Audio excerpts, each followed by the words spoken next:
Ayan na.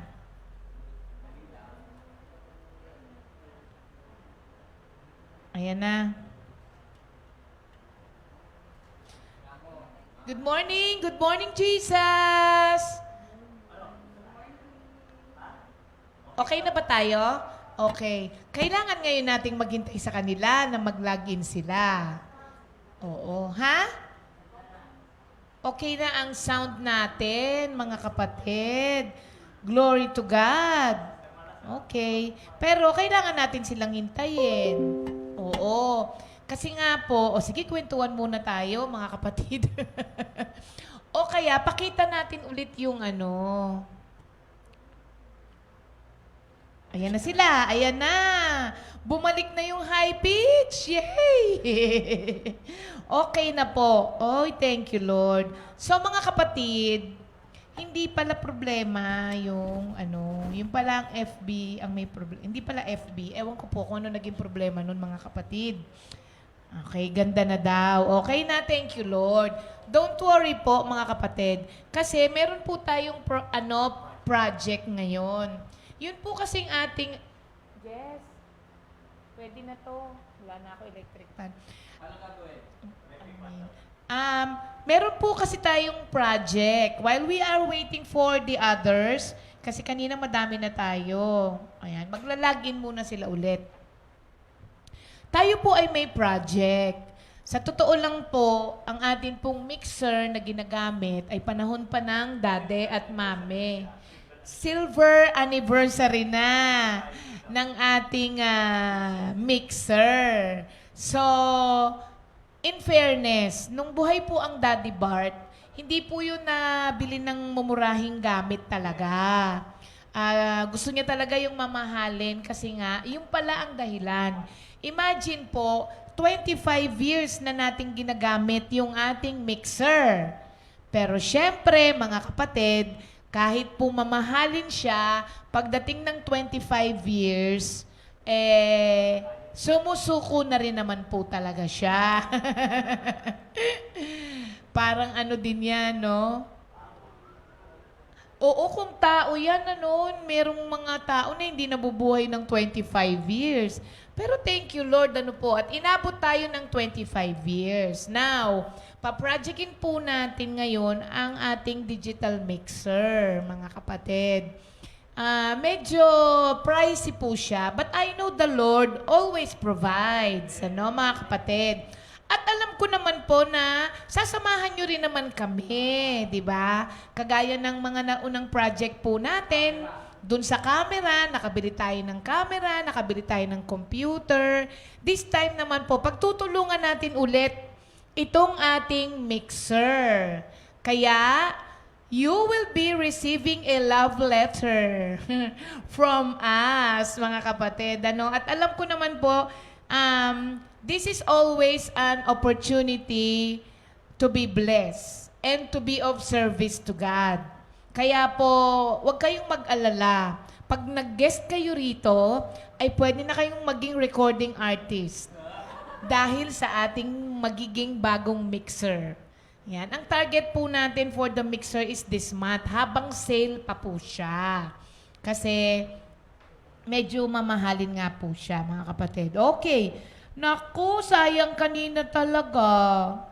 Kanina madami na tayo.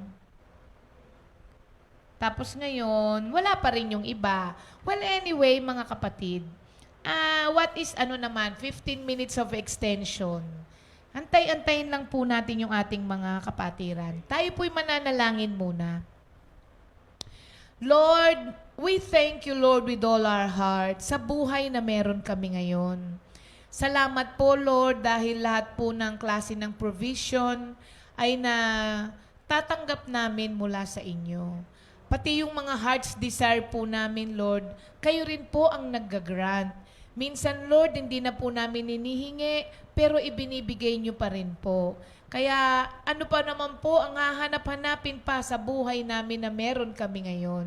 Mawala man ang lahat, basta't nandyan ka, Lord, buo pa rin, kontento pa rin, at maligaya pa rin ang buhay. Kaya Lord, for that, we thank you with all our hearts. At sa panibagong araw na binigay mo na naman po sa amin, Lord, mararanasan na naman po namin minsan pa ang pagkalinga mo sa araw na ito.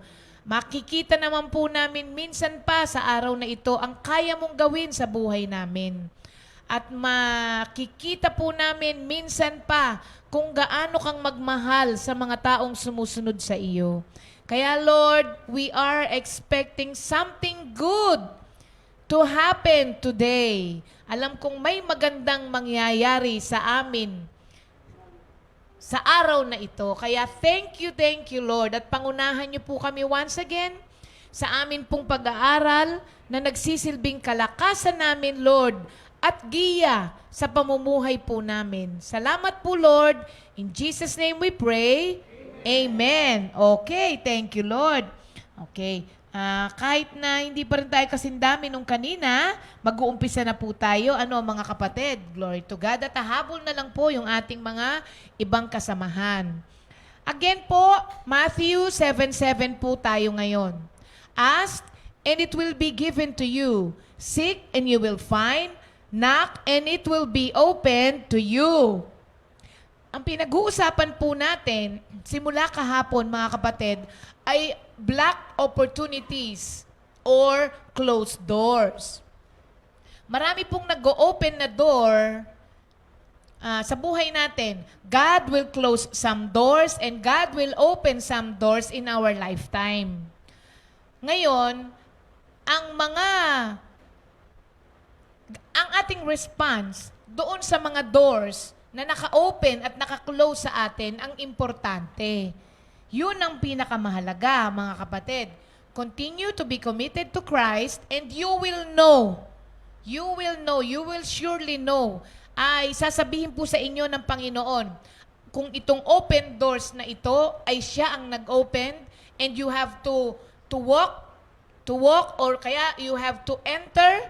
Siya po ang magsasabi sa atin. Sabi natin kahapon, hindi lahat ng open doors ay kalooban ng Diyos para sa atin. At napag-aralan din po natin kahapon kung bakit may mga pintuan sa buhay natin na sinasara ang Panginoon. At unang-una nga po, kino-close ng doors kino-close ng Panginoon ang mga doors sa buhay natin sometimes to prevent mistakes. Kasi mga kapatid, minsan akala natin yung susuungin natin ay tama. Yun pala, kapahamakan ang nasa dulo nito. At ang pangalawa po, ang mga closed door sa buhay natin ay nire-redirect yung ating lakad. Kumbaga, dinidetour niya tayo. Di ba parang ano yan, minsan, nag-pray ka naman bago ka umalis ng bahay. Tapos, along the way, bigla ka na traffic.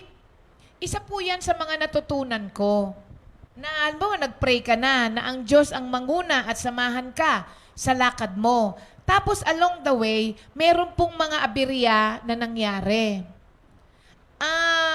Dati po, nagrereklamo ako, patay tayo. Sabi ko, ba't ba dito ako nadaan-daan, ganto-ganto. Nag-pray na ako bago umalis. So ang Diyos na ang nagdidirect ng lakad na yon. Pagka merong mga traffic na na-encounter ako, sinasabi, lagi si pastor nagre-remind din sa akin, may dahilan yan. May dahilan yan. Di ba minsan mga kapatid, minsan pala kaya dinidelay ng Panginoon yung ating... No, lakasan mo ngayon sa house. Nilalakasan ko yung boses ko kasi...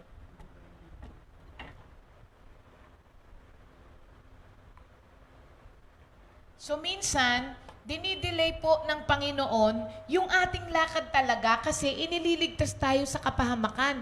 Minsan nga meron palang aksidente na kung hindi ka na-delay, damay ka dun sa aksidente na yon. So ilang beses na po naming na-experience yan. Kaya po ganon. Sometimes the Lord closes doors to redirect our work. Ang problema lang po minsan, mga kapatid, naglalagay na ang Diyos ng mga barriers at mga harang dito sa door na gusto nating pasukin, meron nakikita mo na ang dami ng struggles eh. So may mga barriers. Ang problema, even the barriers that the Lord set up para matigil tayo, binubuwag natin. Di ba? Pinipilit nating buwagin yung mga barriers na yon para lamang masunod yung gusto natin. At dun po tayo napapahamak. Tapos, pag nagawa na natin yun at napasok na natin yung door na yon at ang naging resulta ay hindi maganda, nandun na yung pagsisisi. Kaso, nasa huli ang pagsisisi. Bakit ba na-coin yung nasa huli ang pagsisisi? Siyempre, meron ba nagsisisi sa una? Wala pang nangyayari. Kaya nasa huli ang pagsisisi, sabi nila. So minsan, we try to tear down yung mga blocks at barriers na nilagay na ng Panginoon because we want it in any way. Yung kung ano yung gusto nating makuha. Tapos, yun pala, hindi naman makakapagpaligaya sa atin. Kaso pinilit natin. Ang tawag po doon ay permissive will. Sinabihan ka na ng Diyos na wag. Tapos pinilit mo. Pag pinilit mo, hahayaan ka rin ni Lord kasi makulit. Sometimes, the Lord will allow you to be makulit just for you to see kung bakit ayaw niya yung gusto mong gawin. So, when God closes a door or opportunity in our life, chances are, He has something better for you. Ang nangyayari, when we try to tear down those blocks and barriers, we settle for less. Kasi ang best niya, ito. Pero ipinilit natin yung gusto natin, may makukuha ka pa rin naman, mga kapatid. Kaya lang, you settled for less. Samantalang pag sinunod mo kung ano ang gusto niya, mapupunta sa iyo ang the best. Yun, mga kapatid, ang ating consequence ng kapag puro gusto lang natin ang sinusunod natin.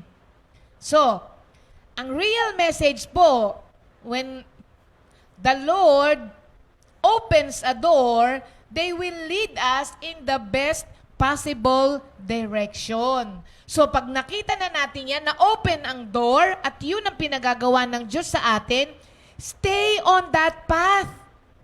Stay on that path, mga kapatid. At makukuha mo yung satisfaction na gusto mo. Kasi yun ang pintuan na inopen ng Diyos sa'yo. Di ba may awitin tayo? God will make a way where there seem to be no way. Di ba? But dito, if God doesn't make a way, there will be no way.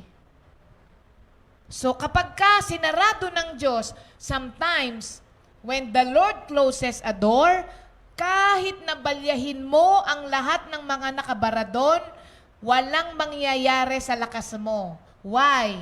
Yun nga, if God doesn't make a way, there will be no way. Kaya mapapagod ka lang, kapatid. Kakapilit mo niyan. Pag hindi gusto ng Panginoon para sa iyo yan, wala rin pong mangyayari. Kaya, mas maganda kapag before ka papasok sa isang opportunity or isang door, ask the Lord. Pray about it and have a Bible study para kausapin ka ng Panginoon. Pangatlo po, ang mga closed doors test our faith and they build perseverance. At yun na po yung sinasabi nating resilience. 'Di ba? Ang maghintay po sa Panginoon is hard. Wala pong taong naghihintay ng naliligayahan. Lalo na kapag nagtatagal ang kanilang hinihintay. Lahat po tayo, mga kapatid, pagka meron tayong usapan, ayaw natin ng naghihintay. Kayo po ba gusto nyo ng may naghihintay? O, alimbawa, sabihin Brother Bong, magkita tayo ng 3:00 sa worship center, ha? Ang mangyayari po nun, pupunta ka doon before 3 o'clock. Wala pa si Brother Bong. Hindi po ako natutuwa. Wow, thank you Lord. Wala pa si Brother Bong. Wala naman pong ganun, mga kapatid. Lahat po ng naghihintay ay naiinip. At hindi natutuwa. Kasi nga, naghihintay eh. So waiting for the Lord is very hard also.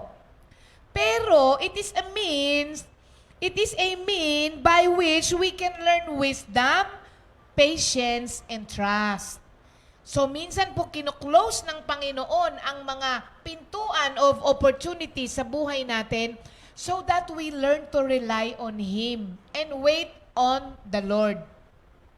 Alam nyo, yung palang awitin na day that wait upon the Lord shall renew their strength. Isaiah 14, di ba? So, lahat po ng naghihintay, alam niyo po ba kung ano pala yung day that wait upon the Lord? Yun po ay hinalintulad sa isang waiter or kaya waitress. Di ba ang waiter at waitress, nakatayo lang sa tabi mo at naghihintay kung ano ang order mo. At hindi po yan nagmamadali. Binibigyan ka niya ng time to make up your mind. Basta naghihintay. Kaya pala ang tawag dyan ay waitress or kaya waiter because they wait on your order. Hindi ba? So they that wait upon the Lord, ang sabi doon. Ibig sabihin, I am just here waiting for your instruction, waiting for your order. So, yun yung they that wait upon the Lord shall renew their strength. So, ang waiter, hindi na mumuwersa. Kasi the customer is always right. Hindi ba? Ang waiter, hindi rin pwedeng magsuplado at mag-demand. Try niya, o tama si Jam, try niyang mag-demand at magsuplado. Di ba? Sasabihin ng customer, saan manager mo? Di ba? So, eto po yung sa Isaiah 14 na day that wait. Para kang waiter na naghihintay kung kailan ready yung customer mo. Hindi ka pwedeng magmadali. Nakatayo ka lang doon habang hindi siya nagsasabi. So, nadidevelop at hindi ho pwedeng maging waiter at waitress ang walang pasensya. Kung hindi, madidimanda ka ng customer mo. Hanap ka ng panibagong trabaho, siguradong si Santi ka. So, ganun din po yun, mga kapatid. If you wait upon the Lord, hindi ka pwedeng mag-demand, hindi ka rin pwedeng mag-question, at hindi ka pwedeng magmadali. So, ganun po yun. Nadidevelop yung ating patience and trust. But keep on knocking on God's door, mga kapatid. Kasi po, minsan, ang door ng Panginoon ay parang meron ng konting pag sinabi mong crack open, meron ka ng may siwang na. May siwang na yung mga ibang pintuan sa buhay natin. We just have to persevere in prayer. And when the time is right, ang sabi sa Matthew 7:7 na binasa natin, He will fully open the door for you. So, kailangan lang po natin ng perseverance, kailangan natin ng resilience, and God, when the time is right, will fully open the door. Mainipin kasi tayo. Ang akala kasi natin, hindi fiction yung genie. Opo. Kaya po siya fiction kasi wala pong ganon. Nakakaskasin mo lang yung lampara, lalabas na agad si Genie at sasabihin niya sa'yo, your wish is my command. Sometimes, ginagawa po nating Genie ang Panginoon sa buhay natin. Minsan, di ba nakakatawa po tayo? Ang Diyos ay walang kailangan sa atin. Tayo ang may kailangan sa Kanya. Tayo ang umaasa sa Diyos, hindi po siya umaasa sa atin. Kasi kaya pong mabuhay ng Diyos nang wala tayo. Pero tayo, hindi natin kakayaning mabuhay nang wala ang Diyos.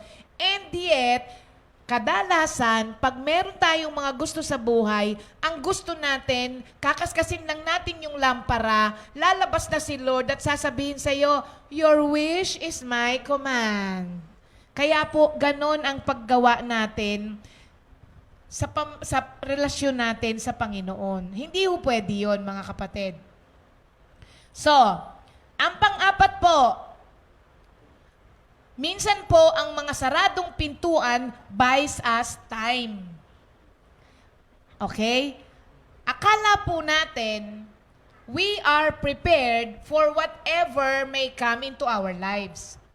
Akala natin, kaya ko yan, Lord. Akala mo lang yon. Minsan po, merong mga pintuan or opportunity na sinasarado ang Diyos to prepare you. Akala lang po natin minsan, we are ready. For example, alam niyo po ba mga kapatid, na we are never prepared for prosperity? Just as we are not prepared for some adversity. Sabi kasi ng ibang tao, hindi, pagka binless ako ni Lord, talaga, lalo akong lalapit sa Kanya. Akala mo lang yun. Kasi ilang beses na po naming napatunayan yan. Merong mga pinapapray sila na pag binigay ni Lord ito sa akin, ganito ang gagawin ko. Tapos, di ba merong mga nagsabi, naghihingi ako ng van kay Lord, para pagka ganoon, binigyan ako, dadaling ko lahat, yung mga sa prayer meeting ko, sa fellowship, para po maka-attend kami lahat. O kaya sinasabi nila, para yung buong family namin maka-attend. Nagkaroon naman ng van, mga kapatid. Pati siya hindi na umattend ng fellowship nung nagka-van. Sabi niya, di ba dadalhin niya? Pati siya hindi na. Alam niyo kung anong ginawa? Pinanghanap buhay yung van. Kaya pati linggo, nagpapasada. O di ba? Nakakalungkot. Ang akala lang natin minsan, prepared tayo sa mga bagay-bagay. Pero minsan, kino-close ng Diyos ang mga doors of opportunities. At saka yung mga pintuan para daluyan ng pagpapala. Why? Malulunod ka kasi kapatid. Kapag ka binuksan ng Diyos yon at umagos na rumaragasa ang pagpapala, tatangayin ka ng blessing. Actually, mas maraming tao ang lumalapit sa adversity kesa sa prosperity. Because in prosperity, you do not see your need for God. Kasi nasa iyo na lahat. But in adversity, nakikita mo na unless the Lord intervenes in your situation, hindi aayos yun. So, minsan po talaga, kailangang isarado ang pinto ng Panginoon. Kung hindi po, mawawala po tayo. Pero sometimes, sino-hold lang niya yung pinto or sinasara lang niya ang pinto temporarily until we are ready. Oo. Diba? He makes all things beautiful in its time. Actually, ang nakalagay, in its time. Not in His time. Akala ko noon, in His time yun. Bakit sa ibang version, in its time, ang nakalagay? Pag-aaralan nga natin yan, why in its time? Hindi in His time. May awitin tayo, in His time, di ba? Pero sa Bible, nakalagay, He makes all things beautiful in its time, ang sabi. Well, anyway, merong mga pintuan na sinasarado ang Diyos temporarily until we are ready. So we have to recognize the times in our lives when the Lord is closing a door. Kailangan ma-recognize natin. You know why? Sasayangin po natin ang ating oras and energy in pursuing something that is not for us. Pinipilit natin. Sayang ang effort. Sayang ang energy, mga kapatid. Because sabi natin kanina, unless the Lord makes a way, there will be no way. So what's the use? Ano po ang use ng pipilitin mo, yung gusto mo, ayaw ng Panginoon? Sayang ang energy. Sayang ang time. At ginagamit mo ito para makuha mo ang isang bagay that is not for you. Lagi po nating naririnig, sabi nila, what is for you is for you. Totoo po yun, mga kapatid. Alam niyo po ba na may mga pagpapalang sa'yo lamang, specifically for you alone. At hindi po yun makukuha ng ibang tao dahil yun ay inilaan na ng Diyos specifically for you. Ganun po tayo kaimportante kay Lord. May mga pagpapala na general, yung nakukuha ng lahat ng tao. Pero may mga pagpapala po na nakalaan lamang para sa'yo. At yun ay nasa pangalan mo, mga kapatid. hindi mo man yun makuha kasi kung saan-saan ka nagpupunta, may pangalan mo pa rin yun at hindi yun makukuha ng iba. So, merong mga pagpapala na nakalaan talaga sa atin.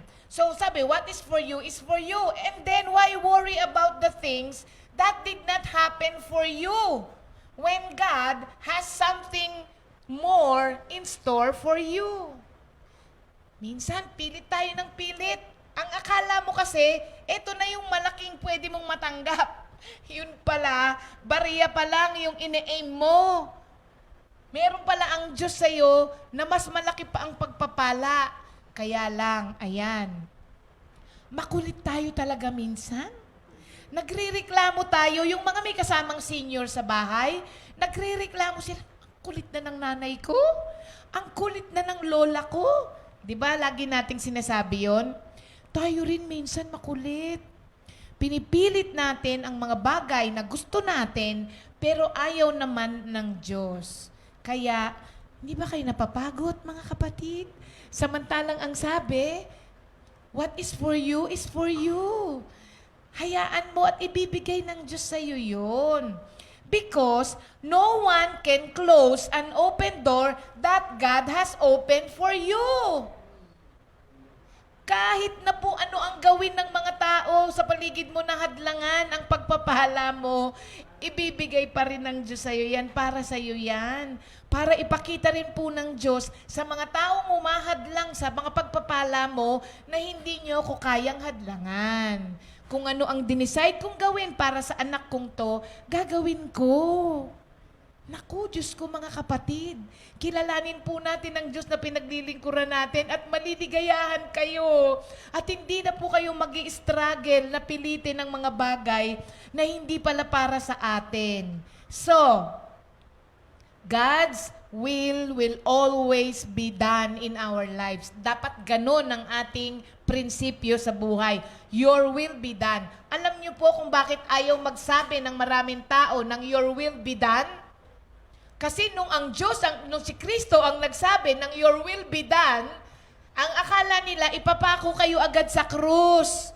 Kaya ayaw ng mga tao magsabing, your will be done, Lord. Alam niyo ba that your will be done encompasses everything in our lives, including our blessings? Hindi po lamang sinasabi itong your will be done sa mga alam mong mga pagsubok na dadaan sa buhay mo. Hindi po. Hindi lang natin ginagamit yung your will be done sa mga pagsubok na pwedeng dumaan sa buhay natin. Ginagamit din po natin ang your will be done para sa mga pagpapalang gustong ibigay ng Diyos sa atin. Pero sometimes ayaw mo. Ayaw mo magsabi ng your will be done. Kaya minsan, Lord, paulanin niyo pa. Ano nangyayari? Inaambon-ambon lang because you are not yet ready for it. Okay, mga kapatid? So, whether God opens or shuts a door, trust His leading. Okay? Kaya isaran niya yan, kaya buksan niya yan, trust God's leading. Why? Because God's timing is always perfect. When He opens a door, He is providing a path para ma-accomplish niya yung purpose niya sa buhay natin. The way may not be easy, mga kapatid, pero sabi ko sa inyo kahapon, the Lord will always lead you and will never leave you. Kaya anuman po ang pagdalhan sa iyo ng open door na yon, He will guide and He will provide. Tandaan natin yan. He will guide and He will provide. Minsan, dun lang tayo sa He will guide. Nakakalimutan natin, kapag ka ang Diyos meron sa iyong mission, sigurado yung may provision. Ganun po. Alam nyo, pag na-master natin yung leading ng Diyos, naku, gagaang ang buhay, mga kapatid. Gagaang ang buhay. And the trouble with not knowing what God is doing is we tend to get stressed about making the wrong decisions, di ba? About yung pagiging mainipin natin, about na bakit ayaw pang ibigay ng Diyos, di ba?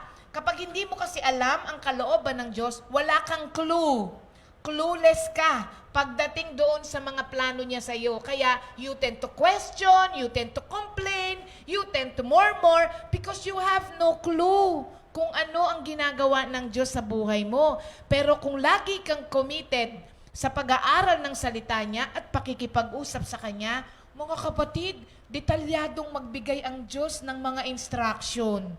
At wala talagang makakaligtas na mga detalye sa mga instruction na binibigay po niya sa atin. Remember, Isaiah 55:8, God's way is not our way. So, wag nating ipilit na gawin ng Diyos ang mga bagay sa buhay natin sa pamamaraang gusto natin. Tayo po ang sumunod. Tayo dapat ang nagtatanong sa Kanya, Lord, paano ko to gagawin? Lord, ano po yung gagawin ko? Ganun lagi, mga kapatid. Remind ourselves of all that all the time. Because God may work in mysterious ways. Na minsan, sabi mo, ay, grabe, ang galing talaga ni Lord. Di ba mapapasabi ka na lang ng ganon? Sister Nene, lagi kong si Sister Nene, kapag merong ginawa ang Diyos sa kanya na yung kagulat-gulat na hindi niya ina-expect, yun lagi ang hindi man niya papansin, yun lagi ang lumalabas sa bibig niya. Sasabihin niya, ang galing-galing talaga ni Lord. Kaya naman, lagi siya sinasagot ni Mader ng, ngayon mo lang alam. Oh, Mader, ngayon mo lang alam, Mader. So, yun po mga kapatid, ha? The Lord works in mysterious ways. Tapos bigla ka mo na lang marirealize pagka nag-work nga siya in mysterious ways, akalain mo, sa ganung pamamaraan pala na ibibigay ng Diyos yung inihingi ko. Ako, ito pa ang mga mahirap na way pa ang gusto ko. Yung pala, kayang ibigay ng Diyos ng ganun-ganun lamang. Naka-experience na po kayo ng ganun? Na minsan ang dami-dami mong iniisip, ang dami-dami pang mga gagawin kang paraan para makuha mo lamang. Tapos walang ano-ano, gumamit lang ang Diyos ng simpleng bagay, tapos nasa iyo na lahat ng mga hinihingi mo. Nakakagulat po talaga mga kapatid. Meron naman pong pagkakataon that the Lord opens the doors, but we are not willing and obedient to do kung ano yung gusto natin gawin. Binuksan ng Diyos ang pinto, ayaw mo naman pumasok. Why? You are not willing to obey Him.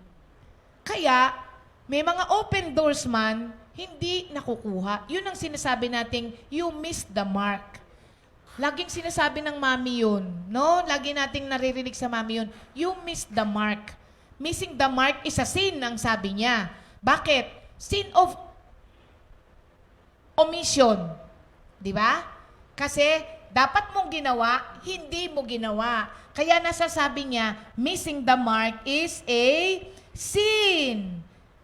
Okay? Kaya po, kadalasan kapag na-miss natin yung mark, chances are, we do not understand what God is doing. Samantalang sabi sa Job 37:5, sa isang salita niya may nangyayaring kababalaghan, kahanga-hangang bagay na di natin mauunawaan. Yun kaya pala sinasabi na God works in mysterious ways. Okay? Oh. He opens the right doors and closes the wrong doors for us that leads to the path that He has for us. So, kung hindi po isasarado ng Diyos ang mga ibang pinto sa buhay natin, paano natin malalaman kung alin ang papasukin natin, kung alin ang dapat nating pasukin? Di ba? So, kino-close ng Panginoon ng mga ibang doors para makita mo na, ito lang ang inopen ng Diyos. Ito lang ang gagawin ko. Pag hindi niya kasi kinlose yung mga ibang bagay, pasok tayo ng pasok. Sino ba yung mga pasok ng pasok sa mga iba-ibang pinto? Anong tawag sa pasok ng pasok sa iba-ibang pinto? Basta nakakita siya ng bukas na pinto, pinapasok niya. Anong tawag doon? Ha? Assuming. Gate crasher. Mga asumera. Ano pa? Mga busybodies. Di ba? Lahat ng pintong bukas, pinapasukan. Kung hindi po isasara yan, mga kapatid, abay kung saan-saang direksyon tayo pupunta. Kaya kailangang isarado ng Panginoon yung ibang pinto sa buhay natin para lamang malaman natin kung alin ang ino-open niya at dapat nating lakaran. So, sa Webes, mga kapatid, malalaman po natin ano ba? Ha? Oo nga. Pagkatapos pa yon, di mo. Pinag-almusal ko naman ang asawa ko.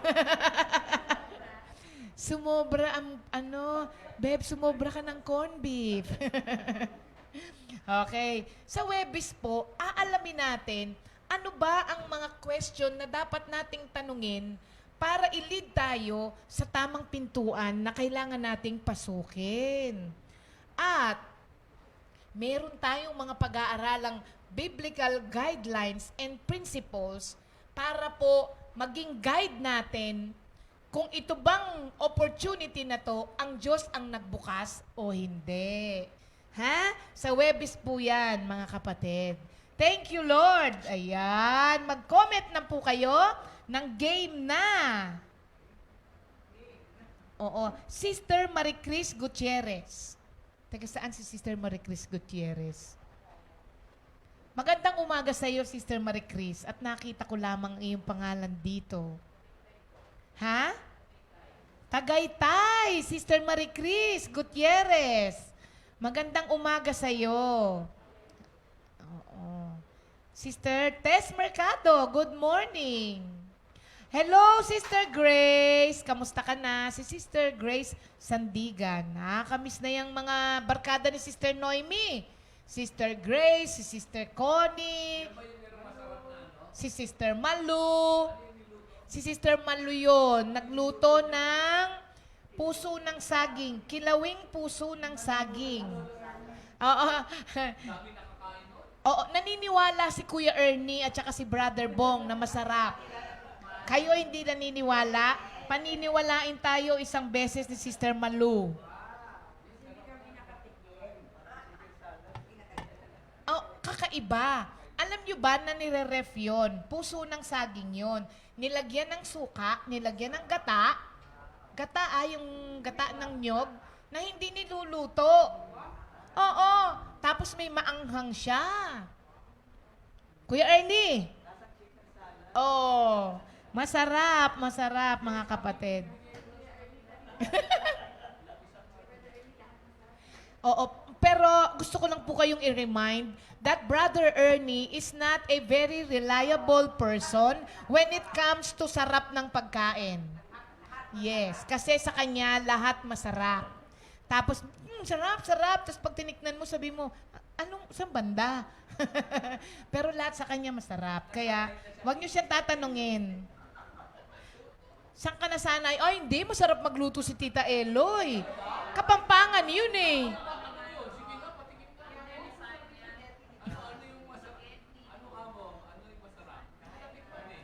Natikman mo ang luto ni Tita Elo, yung bake mac niya. Kunti lang natira. Okay, mga kapatid, glory to God. Alam nyo, maganda tong mga ano. Hello, Sister Reg! Oy, from Panama City Beach, Florida. Sarap na nila. But si Sister Trini, kasama sila Sister Norma, no? Ayan, enjoy lang kayo dyan, mga kapatid. Kami po ay maligaya dahil kayo ay maligaya. At nakikita namin yung mga picture nyo. Hindi ba? Oo, nakakapag-ano na sila, travel. Glory to God. Malapit na rin naman tayo niyan. Thank you, Lord. Okay, mga kapatid. Tayo po ngayon ay bubunot na.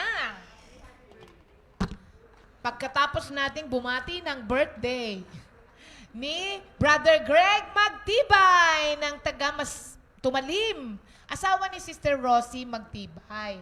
At birthday din ngayon ni Resil Paulino. Happy birthday, Resil! Okay, Sister Jam.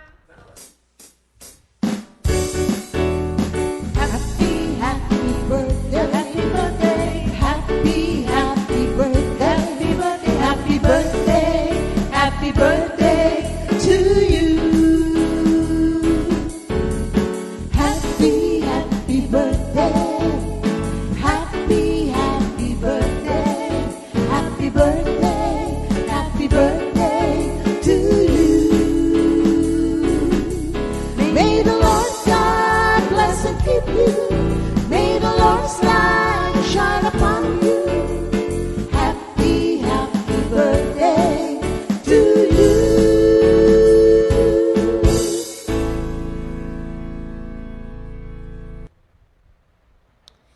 Happy birthday mga kapatid. At hello din po kay Sister Joanne Capillas Dorado Sarate. Yan. Oo, kasama natin siya ngayon. At ang nag-encourage daw sa kanya na makinig ay si Sister Beng Pingal Olilap. Ano ba? Olila na siya ngayon? Hindi siya Olila. Olila. O Pingal siya ngayon.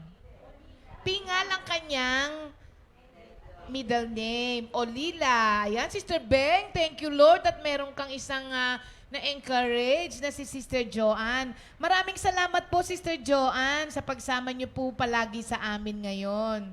Glory to God po. Ayan. Okay. Dako na po tayo sa ating memorization. Wow, ang daming nag-game. 9,000 ang nag-game. Imagine. Ang member natin, wala pang 2,000, pero 9,000. 9,000 ang nag-game na. Pero bago po yung ating 9,000 na nag-game, alam mo, sabi niya dati, nung sa 10 Commandments, ba't di ako natatawag? Kasali pa ba ako dyan? Baka mamaya. At sabi niya, hindi ba ako worker? Oo. Nagsabi na kaya siya ng ganun, hindi ba ako worker kasi di siya natatawag. Kaya ngayon, Minister Dodi, maaga kang natawag. Mr. Dodi, andyan ka ba? Ayan. Aga ngayon.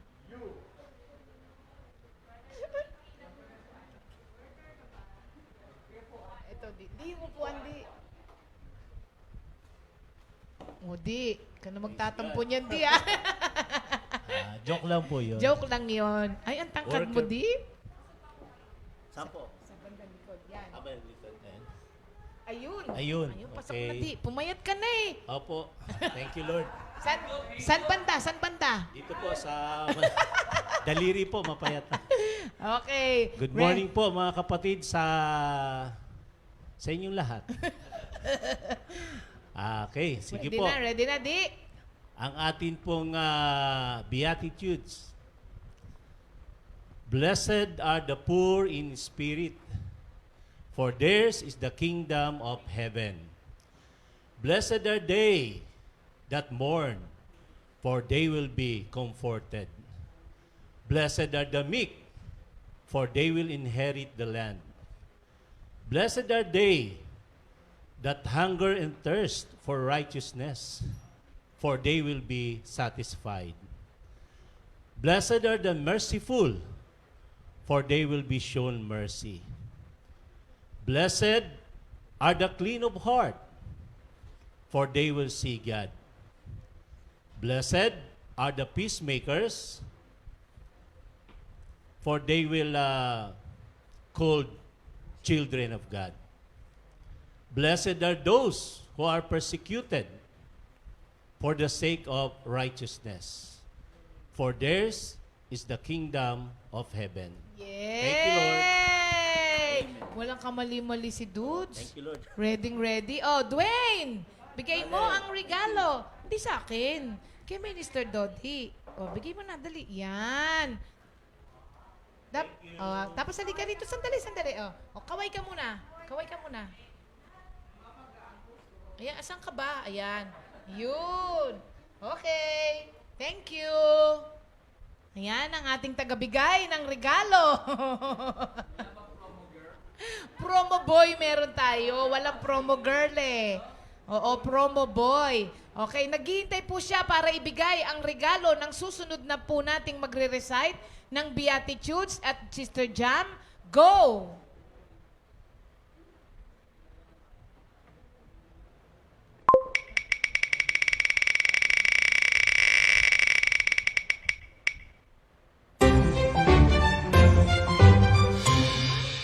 Si Sister Edith Trinidad? Awa! Talaga naman, glory to God. Sister Edith, kayo po ay nag-game na. Ang galing naman. Kamusta na kaya si Sister Edith?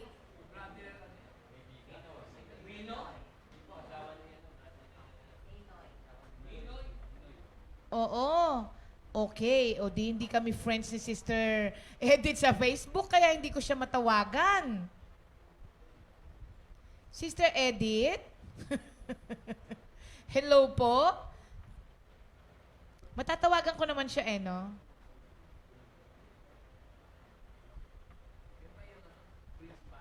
Yes. Sister Edith? Sister Edith! Aba, good morning po! Sister Edith, wala po kayong video. Walang ano? Wala po kayong video. Di ko po kayo makita.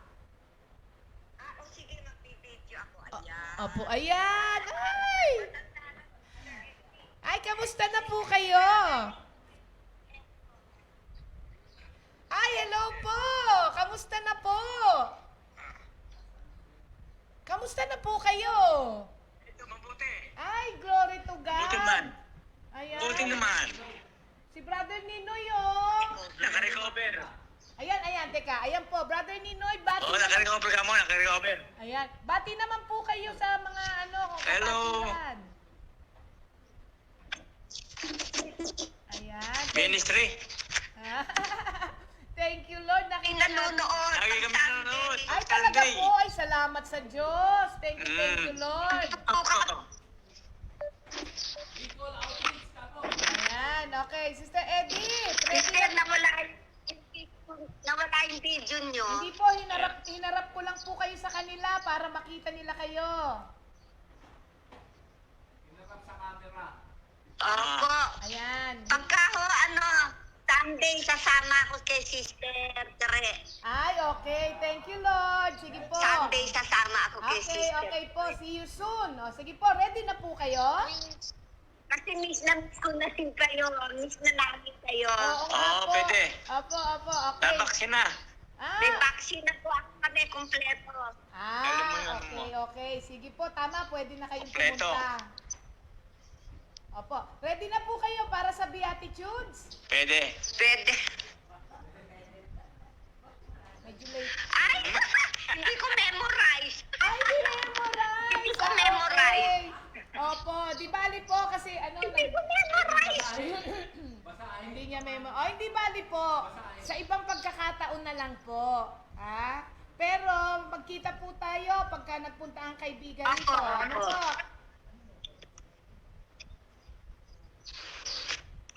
Oh, okay po. God bless po, Sister Edith. See you po. See you soon, Brother Ninoy. See you soon po.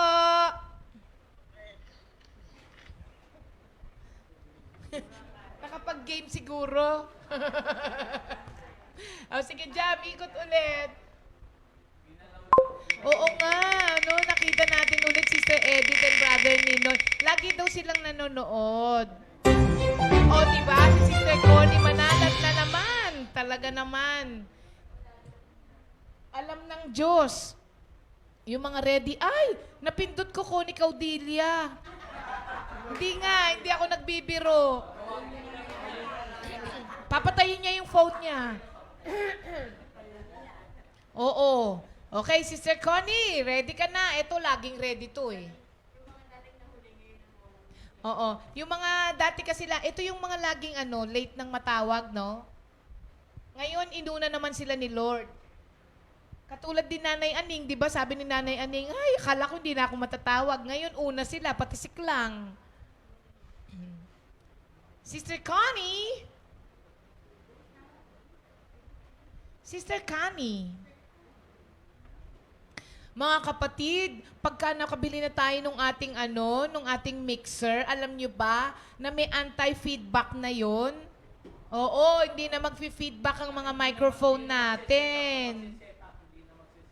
Oo, tapos, nakaprogram na yung mga So, Sister Connie? Sister Connie, asaan ka na? No answer. Si Sister Connie. So, mga kapatid, bukas na lang ulit, ang ating mga kapatiran for the Beatitudes. At para po sa araw na ito, mga kapatid, Pakinggan niyo po ha, ang isang manggagawa natin na talagang binago ng Diyos ang buhay niya. Napaka-sincere nitong ating kapatid na to kapag nag-share siya ng tungkol kay Lord.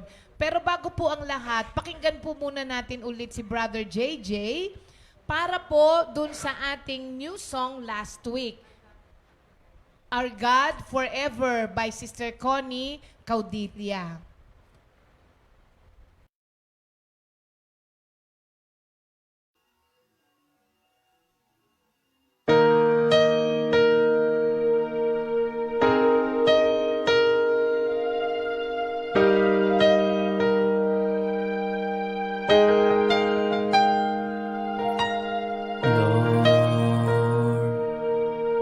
Feel as each morning with your constant love, so that we may see and be glad all our life. Let us your servants see your mighty deeds. Let our descendants see your glorious might. Oh Lord, you've always been our home before you created the earth or made the world into being. You were eternally God and will be God.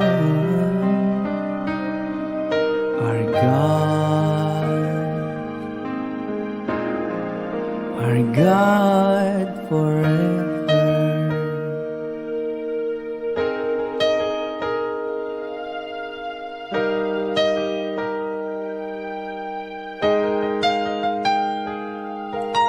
Lord, fill us each morning with your constant love, so that we may sing and be glad all our life. Let us your servants see your mighty deeds. Let our descendants see your glorious might.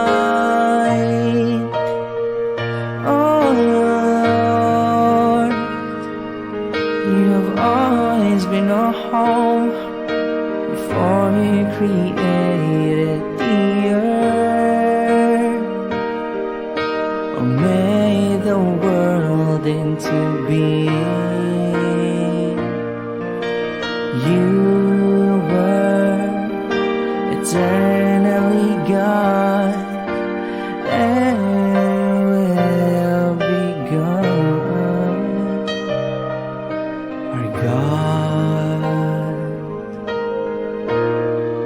Our God forever.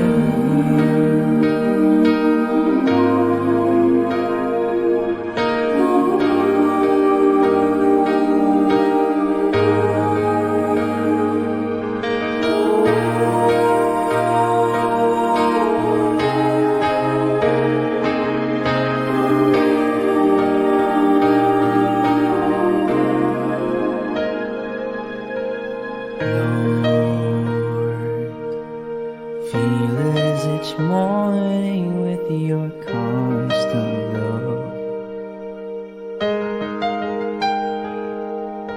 so that we may sing and be glad all our life. Let us your servants see your mighty deeds. Let our descendants see your glorious might. Oh Lord,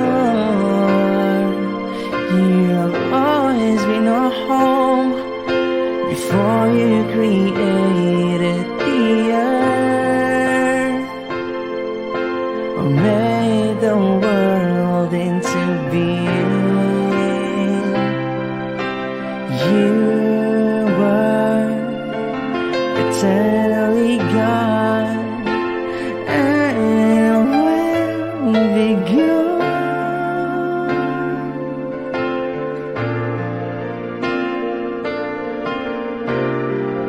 our God forever.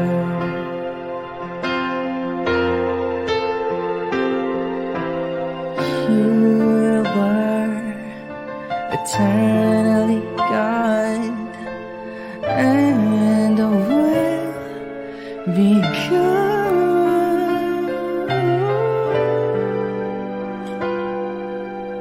our God forever, our God forever, our God forever.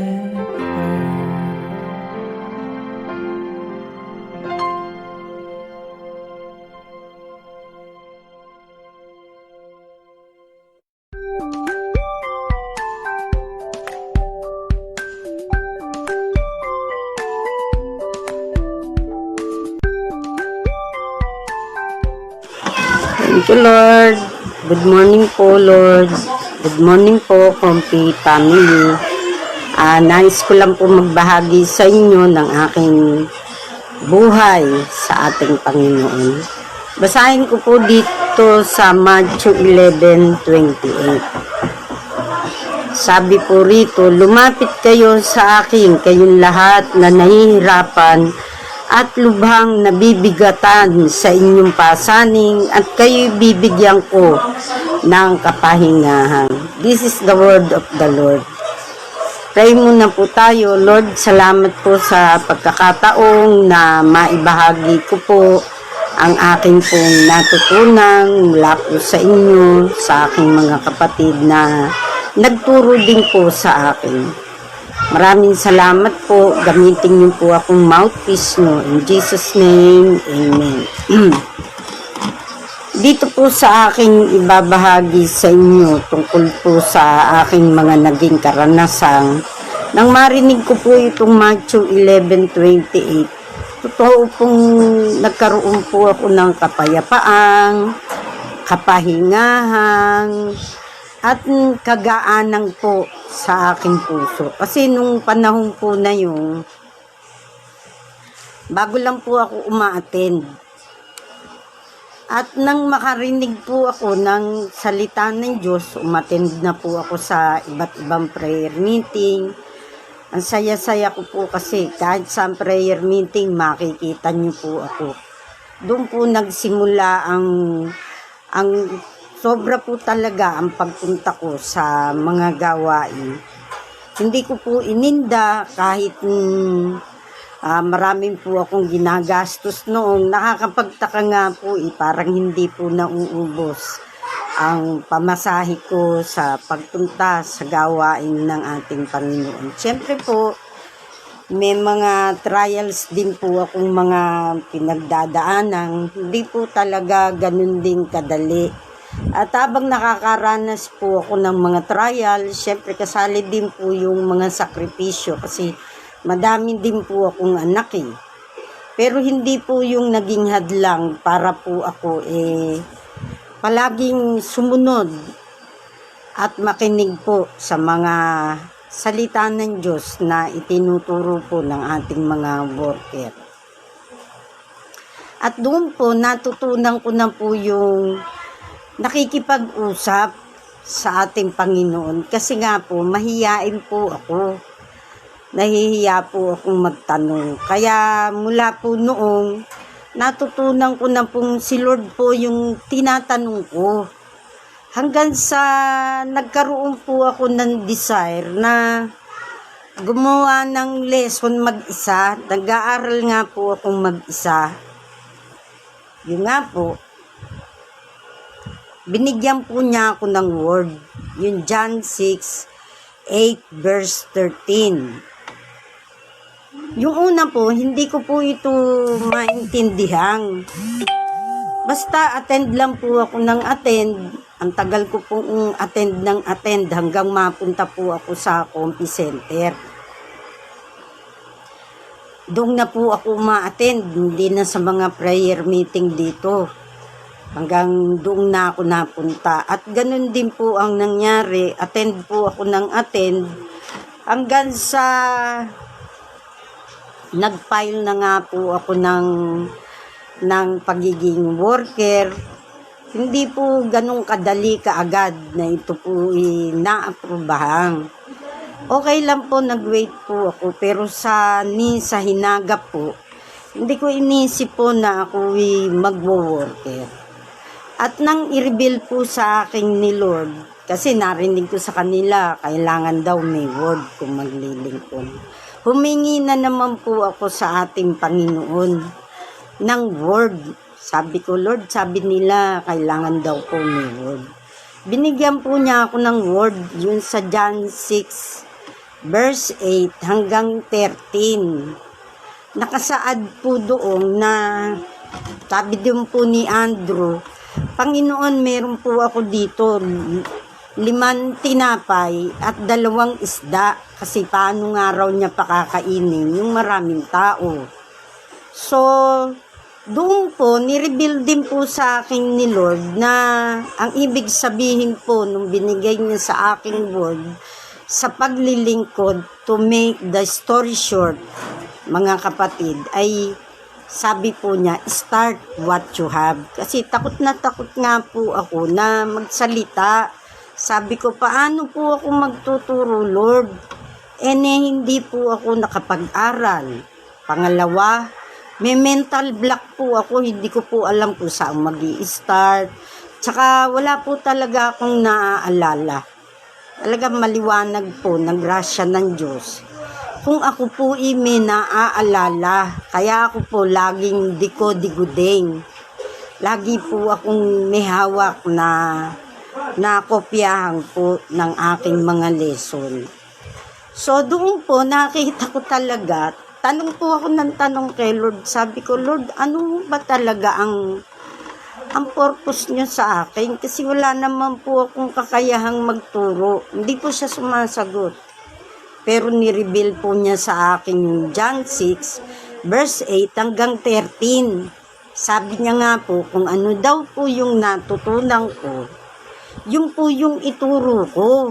So natuwa na po ako, may kakaiba po akong lakas, na naramdaman, na-inspired po ako, at parang tumigas po ako na, uy, sure na ako, talagang ako'y dito sa gawain na to. Ako po itinawag ng ating Panginoon. Di na po ako natakot mag-preach.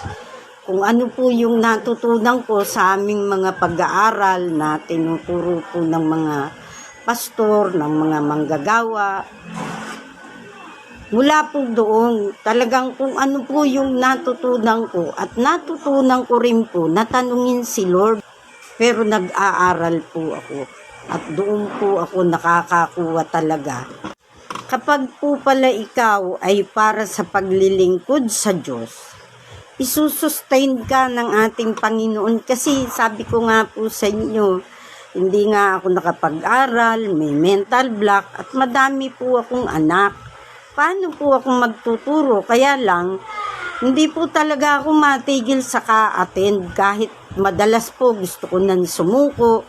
Pero nakakapagtaka, ayaw ko pong tumigil nang ka-attend sa prayer meeting, dyan sa worship center, hanggang sa umaabot nga po sa puntong pambili na namin ng pagkain, ipinapamasahe ko pa po.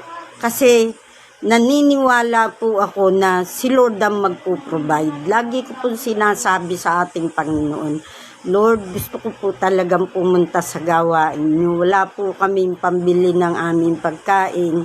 Bahala na po kayo. Basta po ako pupunta sa inyo.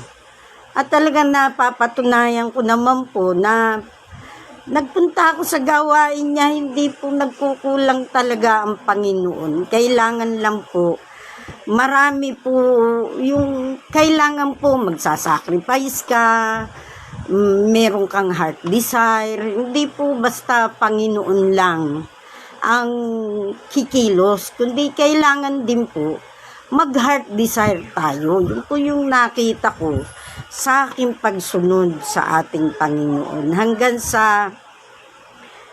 sa aking pakikinig, nalaman ko din po talaga yung Romans 10:17. Shortcut na lang po. Kasi nga po, medyo malabo din po aking mata. Di po ba, sabi doon, napakagandang pagmasdan ang mga taong nagdadala ng mabuting balita. Siguro po kung hindi rin po sa mga ginamit ng ating Panginoon na tagapaghayag ng kanyang mabuting balita, wala rin po ako sa harap nyo kasi sila po yung mga ginamit ng ating Panginoon para po matuto tayo. At syempre, pinangungunahan po yung ng ating Panginoon. Kaya meron po talagang ginagamit na instrumento ang ating Panginoon kasi siya po espiritu, mga kapatid. May ibinigay pa po sa akin na acronym ang ating Panginoon. Tuwan-tuwa po ako. Hindi pa po ako worker nito. Talagang kapag po ako sumasama sa mga manggagawa, kinakabahan na po ako kasi pinag-share po nila ako. Talagang iiyak din po ako sa nervyos. Hindi ko po alam kung bakit ganun. Talagang kung 4 po prayer meeting, 4 din pong luha ang aking nailalabas. Binigyan po niya ako ng acronym ng Army. Kinuha po akong back to back sa isang prayer meeting sa Morong na kung saan ang worker po doon si Sister Sally. Di nang sinabihan na po niya ako, kasama ko pa po yung si Brother Ricky na asawa ko. Mga kapatid. Habang nagmumotor po kami, nakikipag-usap po ako kay Lord dito. Nakaangkas po ako kay Brother Ricky. Sabi ko, Lord, paano po ako magtuturo? Ano pong ituturo ko? Hindi nga po ako nakaka-memorize eh. May mental block nga po. Hindi po siya kumikibo. Pero along the way, habang nagmumotor po kami ni Brother Ricky, papunta po kami sa Morong. Doon po yung outreach ni Sister Sally. Binigyan po niya ako ng acronym ng Army. Kasi nga po, tinatanong ko po si Lord kung totoo po yung naririnig kong pagtuturo na may mga acronym. Si Lord po lagi kong tinatanong. Kasi hindi ko po matanong ang mga worker kung kanino po talaga galing. Yung word na ibinibigay nila, gusto ko po yung itanong, kaya lang nahihiya po ako. Gusto ko pong itanong kung yung po igawa nila o may pinagkunang sila o may nagbigay sa kanila o ano ba kung bigay sa kanila ni Lord. Binigyan po ako ng acronym ng ating Panginoon. Yung nga po, yung acronym ng Army. Sabi ko, ano po yung letter A? At sabi ko pa po kay Lord, Lord, Tagalog po. Hindi po ako marunong mag-English. Alam niyo naman po yung... Tinanong ko po, Lord, ano po yung letter A? Tuwan-tuwa po ako. Siguro po kung sa tuwa ko, baka malaglag po ako dun sa motor. Along the way po, may nakita ko yung signboard sa karsada. Nakalagay po, ahead. Tapos yung parang ganyan, parang magic na, ting! Naroon ka agad yung kahulugan. Ang sabi po doon, ahead daw po sa maraming tao ang sundalo ng Diyos. Siyempre, sundalo ng Diyos eh. Tamang ahead. Sabi ko, wow, galing. Sa loob-loob ko po. Tapos sabi ko, Lord, yung pong R, ano po yung righteous daw. Ang mga sundalo daw po ng Diyos ay matuwid. Tuwan-tuwa ako. Sabi ko, Lord, letter M. sabi niya, merciful. Mahabagin daw po ang mga sundalo ng Diyos. Wow! Ede may letter Y na natitira. Lord, yung pong Y, malapit na kami sa Murong. Hindi po siya sumasagot hanggang naroon na po kami sa prayer meeting sa Murong. Nagsasalita ng si Sister Sally. Hindi ko po alam na talagang ibabak to back niya nga po ako. Bigla pong lumapit sa akin si Sister Sally at sinabi po niya na, Sister Menchi, ikaw ang una, back to back tayo. Yun po, ninervyos na po ako. Sabi ko, Lord, hindi naman po ninyo kinumpleto. Ano po yung why? Di habang hindi pa po ako tumatayo, sumagot po si Lord. Yung pong why, Yahweh.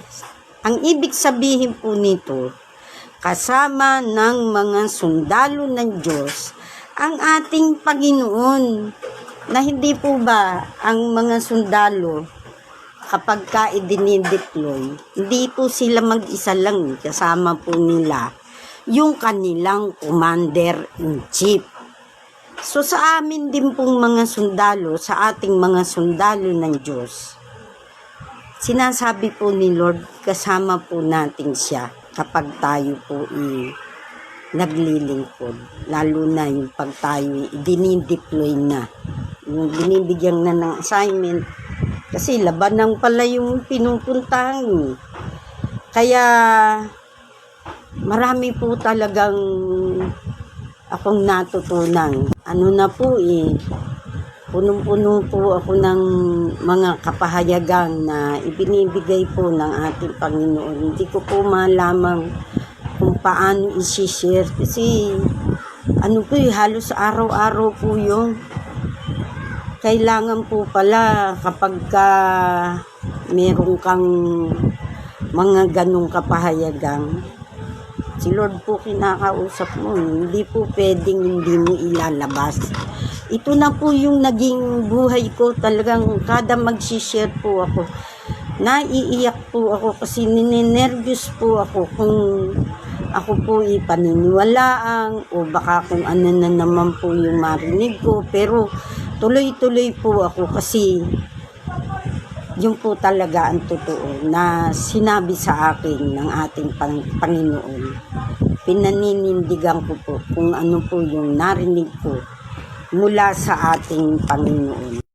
Kaya maraming salamat po sa bagong buhay na merong ako ngayon. Dati po iiyak-iyak ako. Dati po, hirap na hirap ako. Hindi ko po alam kung paano lulutasin ang problema ko.